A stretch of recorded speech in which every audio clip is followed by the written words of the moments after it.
अस्सलामुअलैकुम वरहमतुल्लाहि वबरकातुहू। बिस्मिल्लाहिर्रहमानिर्रहीम। अज़ीज़ तलबा, तालीमुल इस्लाम के सबक में हम आज ये पढ़ रहे हैं कि कितनी चीज़ों से वज़ू टूट जाता है। इनको नवाक़िज़ वज़ू कहते हैं। 8 चीज़ों से वज़ू टूट जाता है। पेशाब पखाना करना या इन दोनों रास्तों से किसी और चीज़ का निकलना। नंबर 2, हवा का ख़ारिज होना, रीह जिसे बोलते हैं। नंबर 3, बदन के किसी मकाम से खून या पीप का निकल कर बह जाना। नंबर 4, मुंह भर के कैक करना। नंबर 5, लेट कर या सहारा लगाकर सो जाना। नंबर 6, बीमारी या किसी और वजह से बेहोश हो जाना। नंबर 7, दीवाना हो जाना जिसे मजनू बोलते हैं। नंबर 8, नमाज में कहका मारकर हंसना। आगे गुस्ल का बयान है। सवाल, बड़ी निजासत हुक्मिया यानी हदस अकबर और जनाबत से बदन पाक करने का क्या तरीका है? जवाब, गुस्ल करने से बदन पाक हो जाता है। सवाल, गुस्ल किसे कहते हैं? जवाब, गुस्ल के माना तो नहाने के होते हैं, लेकिन नहाने का शरीयत में जो एक ख़ास तरीका है उसे गुस्ल कहते हैं।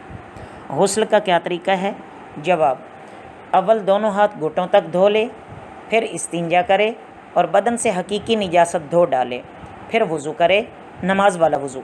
फिर तमाम बदन को थोड़ा पानी डालकर हाथ से मले, फिर सारे बदन पर 3 मरतबा पानी बहा ले, कुली करे, नाक में पानी डाले, उसके बाद पूरे बदन पर पानी बहा ले। सवाल, गुस्ल में फ़र्ज़ कितने हैं? जवाब, गुस्ल में 3 फ़र्ज़ हैं। कुली करना गरारे के साथ, नाक में पानी डालना और तमाम बदन पर पानी बहाना कि कोई एक बाल भी खुश्क ना रहे। सवाल, गुस्ल में सुन्नतें कितनी हैं? जवाब, गुस्ल में 5 सुन्नतें हैं। नंबर 1, दोनों हाथ घुटनों तक धोना। नंबर 2, इस्तिंजा करना, जिस जगह पर निजासत वगैरह लगी हो उसे धो देना। नंबर 3, नापाकी दूर करने की नीयत करना। नंबर 4, पहले वज़ू कर लेना। नंबर 5, तमाम बदन पर 3 बार पानी बहाना। आगे है मौज़ों पर मसा करने का बयान।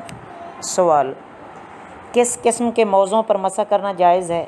जवाब, 3 किस्म के मौज़े होते हैं जिन पर मसा करना जायज़ है। नंबर 1, चमड़े के मौज़े कि जिनसे पाँव टखनों तक छुपे रहें। दूसरे, वो ऊनी सूती मोज़े जिनमें चमड़े का तला लगा होता है। तीसरे, वो ऊनी सूती मोज़े जो इस कदर मोटे और गाढ़े हों कि खाली मोज़े पहनकर अगर इंसान 3-4 मील रास्ता चले तो वो फटे ना। तो इन 3 किस्मों के मौज़ों पर मसा करना जायज़ होता है। सवाल, मौज़ों पर कब मसा जायज़ है? जवाब, जब वज़ू करके या पाँव धोकर मोज़े पहने हों, फिर वज़ू टूटने की हालत में मोज़े पहने हुए हो, फिर उस पर नया जब वज़ू करेगा तो वज़ू करने में पाँव नहीं धोएगा बल्कि मोज़े पर मसा कर लेगा। सवाल, एक दफ़ा के पहने हुए मोज़ों पर कितने दिनों तक मसा जायज़ है? जवाब, अगर आदमी अपने घर में या रहने की जगह पर हो जो उसका असली वतन कहलाता है तो 1 दिन और 1 रात मोज़ों पर मसा कर सकता है, और अगर सफ़र में हो तो 3 दिन और 3 रात तक मसा जायज़ है। सवाल, मोज़े पर किस तरह मसा करें?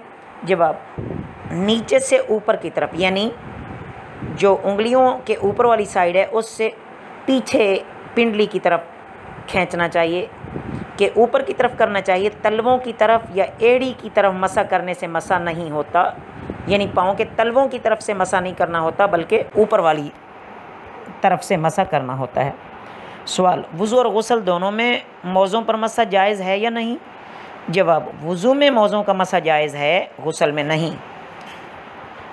सवाल, मसा किस तरह करे? जवाब, हाथ की उंगलियां पानी से भिगोकर 3 उंगलियां पाँव के पंजे पर रखकर ऊपर की तरफ खींचे, उंगलियां पूरी रखे, सिर्फ उनके सिरे रखना काफ़ी नहीं है। सवाल, फटे हुए मौज़े पर मसा जायज़ है या नहीं? जवाब, अगर मौज़ा इतना फट गया कि पाँव की 3 छोटी उंगलियों के बराबर अगर पाँव खुल जाता है या चलते हुए खुल जाता है तो इस पर मसा जायज़ नहीं, और इससे कम फटा हुआ हो तो मसा जायज़ है। जबीरा पर मसा करने का बयान। सवाल, जबीरा किसे कहते हैं?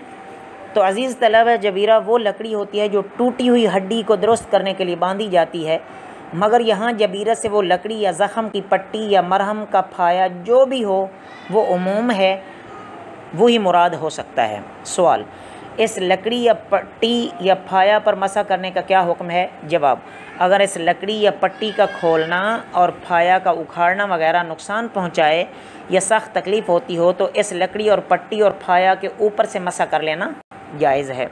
सवाल, कितनी पट्टी पर मसा करे? जवाब, सारी पट्टी पर मसा करना चाहिए, खा इसके नीचे ज़ख़म हो या ना हो। सवाल, सारी पट्टी पर मसा करना की बात तो हो गई। उसके बाद अगला सवाल है कि अगर पट्टी खोलने से नुकसान और तकलीफ़ ना हो तो क्या हुक्म है? जवाब, अगर ज़ख़म को पानी से धोना नुकसान ना पहुँचाए तो धोना ज़रूरी है, और अगर धोने से नुकसान पहुँचता है लेकिन मसा से नुकसान नहीं होता तो ज़ख़म पर मसा करना वाजिब हो जाता है। और जब ज़ख़म पर मसा करना भी नुकसान पहुँचाए तो फिर उस वक्त पट्टी या फाया पर मसा करना जायज़ हो जाता है। तो फिर उस ज़ख़म पर मसा ना करे, बल्कि ज़ख़म के ऊपर जो पट्टी या फाया वगैरह लगा हुआ है उसके ऊपर ही मसा कर ले तो ये भी जायज़ है। कल इंशाअल्लाह अज़ीज़ तलबा हम निजासत हकीकिया का बयान पढ़ेंगे। वमा अलैना इल्लल बलागुल मुबीन।